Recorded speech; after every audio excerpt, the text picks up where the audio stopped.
Continuando a trilha Conectividade e Infraestrutura de Áudio e Vídeo, com o tema IP, Desafios da Monitoração de Rede e Operação.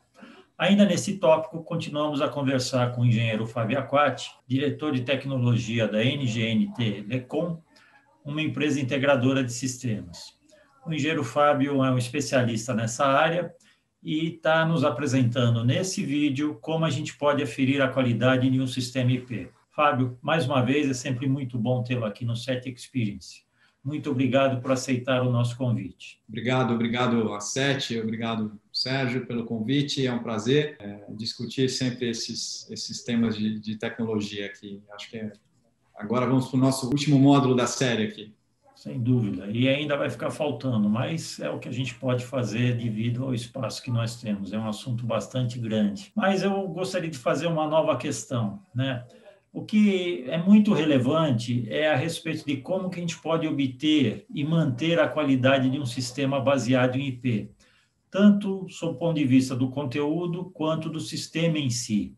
Existe alguma norma ou recomendação de monitoração da 2110? Ótima pergunta e para isso eu até preparei realmente uma apresentaçãozinha aqui para a gente discutir essa parte da monitoração.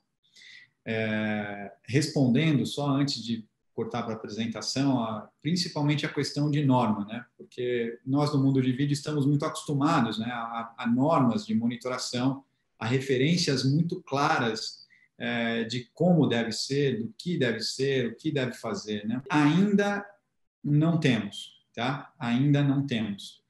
Mas, obviamente, já temos formas de garantir essa qualidade, né, agora. E nós temos, sim, grupos de trabalho dentro da SMPTE que estão verificando basicamente isso, como, né, sair com uma referência de como implantar um sistema 2110 e manter esse sistema 2110, e como implantar e monitorar um sistema de referência no caso do PTP. Tá? Mas ainda, como eu falei, são grupos de trabalho que, né, estão em desenvolvimento. Eu imagino que em breve nós teremos talvez um universo de 6 meses a 1 ano, né? Agora estamos aqui, a gente deve ter alguma coisa com relação a isso. Mas, para continuar sobre a monitoração, e aí a pergunta, eu acho que a próxima é, né, cara, mas o que eu posso fazer hoje, né?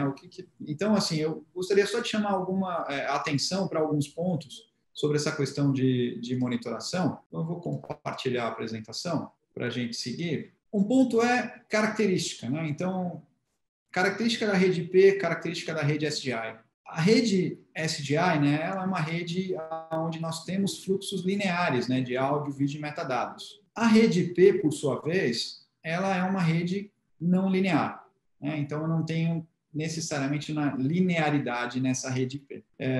Isso é um ponto importante que a gente precisa entender, né, para verificar a questão da monitoração. Isso daqui é uma arquitetura muito simples e genérica, né, da JTNM, do Joint Task Force on Network Media, né, onde é bastante importante a gente entender essas implementações de 2110. A grande maioria delas, né, acaba sendo implantada dessa forma, né, onde nós temos 2 redes de mídia, né, agora chamada de Amber e Blue, né, enfim, vermelho e azul, hein, não importa, ou rede A e B, tanto faz, mas vamos dizer, o JTNM acabou chamando de Amber e Blue. Nós temos o Media Node, que obviamente ele vai estar conectado a essas redes. Nós temos a questão da referência PTP e nós temos uma rede de controle. E dentro dessa rede de controle, é claro que nós temos a questão do orquestrador, o Broadcaster Controller, aí toda a questão de controle de acordo com as normas da NMOS, né? Servidor de endereço, DHCP e assim por diante. Então, nesse cenário agora novo, né, para a gente, basicamente, quais são os desafios na mudança? Eu diria que entender o mundo IP, né? A gente sai do físico para o lógico e aí a gente começa a ter que falar de multicast, IGMP, DHCP, que é o servidor de endereço, DNS, o LLDP, que é um protocolo para descoberta de equipamento na rede e assim por diante, né? Eu acho que a gente tem que começar a pensar nisso e entender um pouco melhor esses termos. Tá? A gente precisa de gerenciamento dos endereços IP. Eu vejo muita gente que está indo para o IP, mas às vezes nem sabe exatamente que precisa de um servidor de HCP ou que precisa de IP na rede. E aí chega na hora, pô, mas como é que eu defino o IP? Não é mágico, né? A coisa não acontece. Na prática, hoje, numa rede de computadores, a gente chega lá, pluga o computador, enfim, ele se resolve. Mas por quê? Porque alguém já pensou nessa arquitetura da rede. Agora, o que a gente tem que entender é que a rede de vídeo, nós, né, de vídeo, temos que pensar na arquitetura da rede. E a arquitetura da rede não é só o vídeo mais, né? Não é só o SDI apenas, né? Não tem mais SDI. O que nós temos são fluxos e equipamentos que precisam trabalhar primeiramente dentro de uma rede IP. Então, isso é extremamente importante. A gente precisa entender que a gente vai trabalhar com uma nova referência. PTP, ela é comum para áudio e vídeo, bacana, legal, mas como já discutimos, né, em módulos passados, ela traz prós e contras, né? E é um ponto de atenção, com certeza, é um desafio nessa mudança. A gente precisa entender que não é só simplesmente pegar qualquer equipamento e começar a jogar na rede. Eu preciso entender algumas outras coisas sobre traffic shaping. Por quê? Porque eu preciso entender se os meus equipamentos que vão enviar vídeo na rede, fluxo, né, se eles são narrow, wide, quais são os benefícios de um, né, ou de outro, se a minha rede vai suportar esse tipo de coisa. Então, são alguns detalhes, né, que nós precisamos entender. Tá? E aí, indo para a rede IP, quais são realmente os problemas? A gente tem que pensar, será que a gente tem banda disponível na rede? Eu preciso planejar isso. Né? Eu vou ter bloqueio, eu não vou ter bloqueio? Eu preciso me preocupar com uma questão de uma enxurrada de multicast, né, um flood. Eu preciso me preocupar para que o multicast não vire broadcast. Multicast é enviar um fluxo para alguns hosts. Broadcast é para todo mundo. Então, eu não posso fazer com que o meu vídeo simplesmente vá para todo mundo na rede. Eu vou inundar a minha rede, né? E com essa enxurrada de fluxos e simplesmente vou passar a ter problema. Problema do quê? De jitter, de perda de pacote, latência, se a latência vai ser diferente na ida e na volta. Eu preciso começar a me preocupar com a configuração de elementos, endereço IP, porta, domínio de PTP, o perfil de PTP e assim por diante. Então, a gente tem muitas coisas para se preocupar, eu diria até antes, né, dessa questão de monitoração efetiva da rede. Perfeito, Fábio. E aí eu pergunto a você, com relação à monitoração da referência PTP, há alguma recomendação? Recomendação, ainda não, tá? Mas nós temos algumas coisas que nós podemos já verificar, né? Existe o grupo de estudo na SEMPTE, na SEMPT, né, que está trabalhando em fazer, né, boas práticas do PTP e a questão da monitoração e principalmente com o PTP versão 2.1, que é um novo PTP, né, que provavelmente a SMPTE vai incorporar na sua norma. Por quê? Porque ele já traz algumas coisas nativas de monitoração, de como fazer essa monitoração. Tá?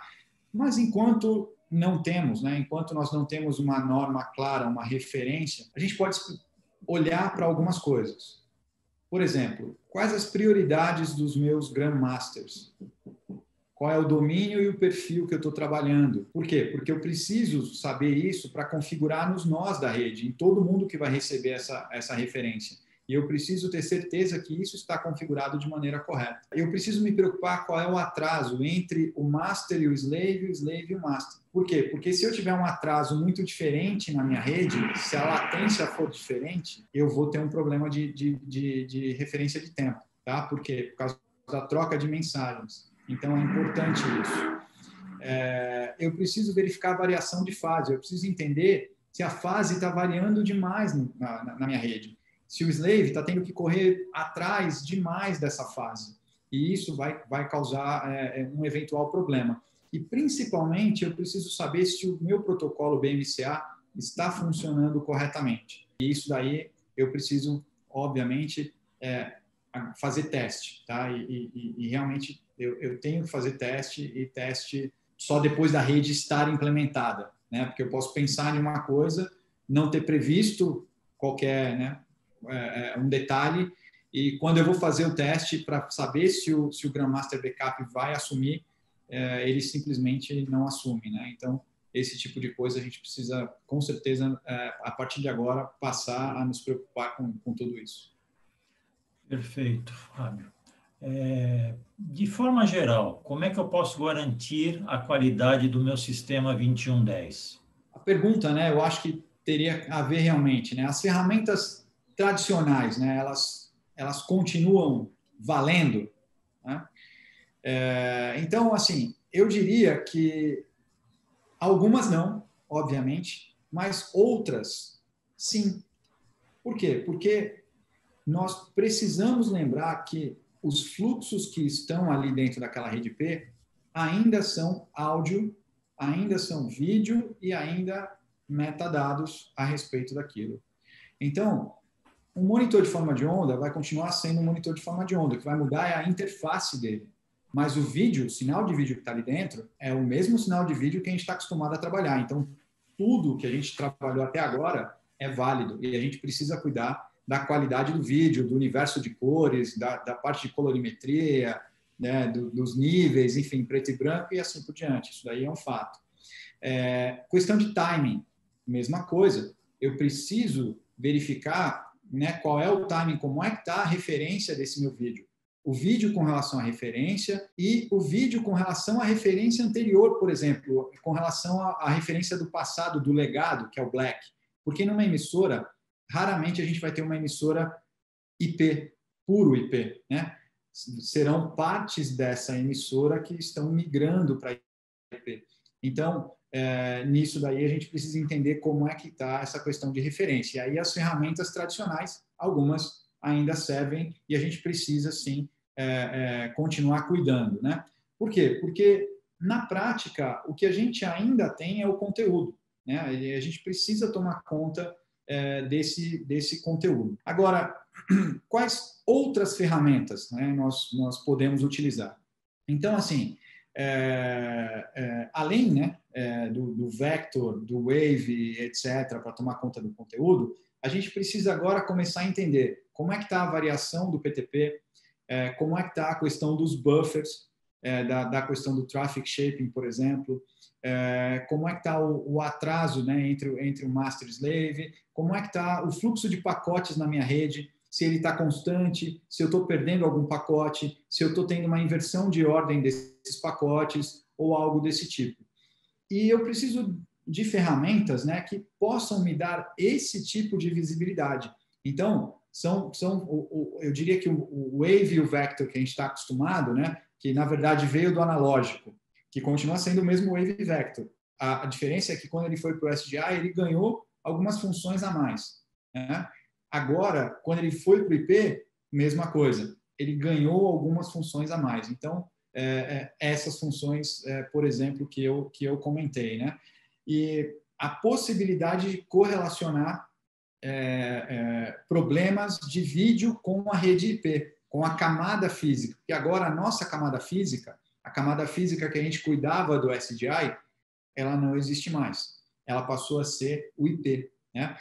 Não só a camada física, obviamente, o IP ele acabou, né? O vídeo está lá em cima, algumas camadas aí, mas enfim, a gente precisa olhar essa camada, né, da rede em si e tentar correlacionar com os erros de vídeo. Então, é importante que a gente tenha equipamentos, instrumentos, né, que possam fazer esse tipo de correlação. Isso dá uma visibilidade muito bacana da rede e do que está acontecendo. Tá? E algumas ferramentas novas, como, por exemplo, o famoso Wireshark, né? Que é um analisador de protocolo, né? Uma ferramenta de captura de pacotes IP, onde ele pode, sim, ser muito útil para verificar problemas de referência, para verificar mesmo a questão dos pacotes IP, se eles estão formatados corretamente ou não, como estão, e assim por diante. Lógico que isso não é uma ferramenta do dia a dia que eu tenho na monitoração, né? Mas é uma ferramenta de troubleshooting. É uma ferramenta onde eu vou utilizar, eventualmente, num caso de problema que eu simplesmente não consigo identificar o que é, né? E aí passa a ser bastante importante e interessante isso daí, ok?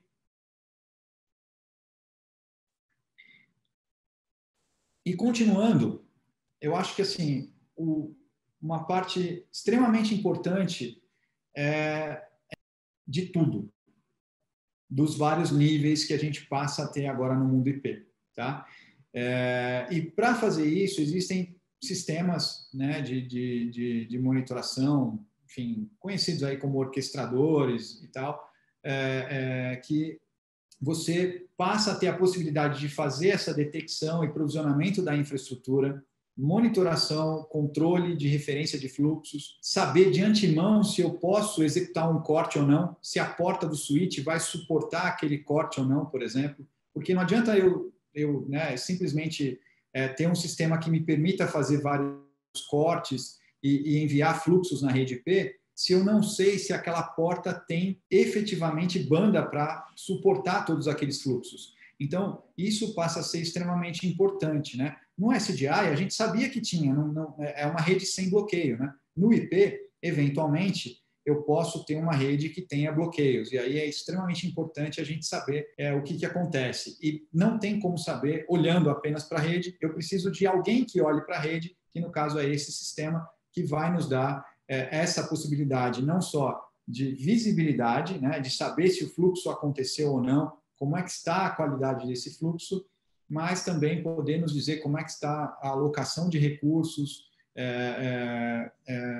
e se existe, obviamente, alarmar se existe algum problema nisso daí, né? Então, eu diria que o orquestrador aí, ele te dá ele parte da possibilidade de visualização de tudo que tem, uma parte de controle, né, que vai te dar muito mais segurança de operação nessa rede IP.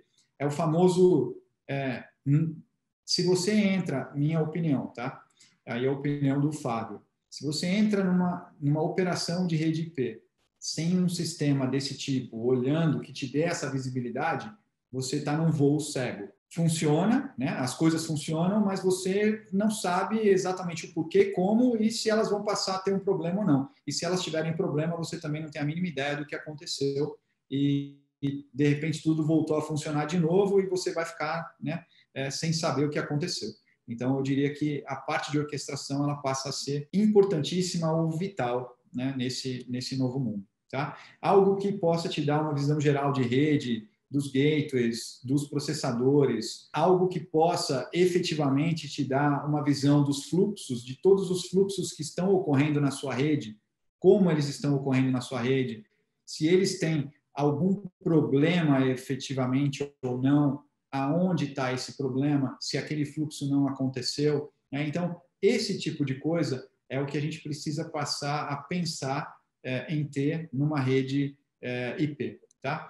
Outra parte essencial, né, é exatamente a monitoração da referência IP. É entender como é que está essa referência PTP na minha rede, né? Ela está chegando em todos os nós estão locados, né, estão travados nessa referência. Quem é mestre, quem é escravo, como é que está a variação efetiva, né, do atraso do PTP e assim por diante. Isso é parte que, assim, qualquer um que entra numa rede IP sem ter esse tipo de visibilidade da rede acaba sofrendo bastante, eu diria. Tá bom? E, assim, né, obviamente, para facilitar tudo e para encerrar aqui, volto com o meu famoso e mesmo slide, vocês já viram algumas vezes, mas é uma tecla que eu bato bastante, a educação é fundamental e o conhecimento vai tornar realmente tudo mais simples. É um fato, né? E eu acho que, assim, o que nós tentamos trazer aqui nessa sequência de vídeos foi, pelo menos, um pouquinho desse conhecimento para vocês, tentar transmitir, né? Porque o conhecimento também parado não adianta, eu acho que ele tem que fluir. Então, foi transmitir um pouquinho desse conhecimento. Aqui estão os links de referência. Eu agradeço bastante a Sete, o convite e a oportunidade de poder dividir, né, um pouquinho do que eu sei, do que eu estudei, e na prática, talvez não tem diferença nenhuma, né, entre eu e quem está me assistindo, aí, quem está vendo. A única diferença, eu diria, é que talvez eu foquei um pouquinho mais nisso, estudei um pouquinho mais, pesquisei um pouquinho mais, li um pouquinho mais a respeito, mas a informação está disponível para todo mundo. E hoje em dia, eu acho que assim, para o profissional de vídeo, né, se eu pudesse dar um conselho, né, principalmente para a nova geração que vem aí, com certeza, o mundo de vídeo é fascinante e a gente, né, sabe disso. Quem é picado por esse bichinho, ele realmente é um vírus que entra na gente e não quer sair mais. Então, ele acaba sendo um universo muito bacana e apaixonante. Mas agora a gente precisa ter o conhecimento desse mundo IP, vai ser fundamental para o futuro, né? E é um fato. Então, quem está começando agora, os profissionais estão chegando, não deixem de lado essa parte do estudo aí do mundo IP. Fábio, mais uma vez, eu quero agradecer a sua participação. Creio que a trilha que nós formamos aqui, ou melhor dizendo, o assunto que nós mencionamos aqui teve bastante profundidade e agradeço, em nome da SET, a sua participação mais uma vez. Eu que agradeço, muito obrigado e até uma próxima vez. SET Experience, o melhor da tecnologia do audiovisual para você.